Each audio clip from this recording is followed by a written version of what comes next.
Consagro a ti meu coração e me confio em tuas mãos.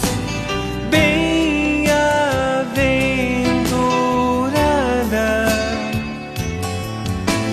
vem, ó Mãe, me ensina servir e sempre adorar teu Filho Jesus,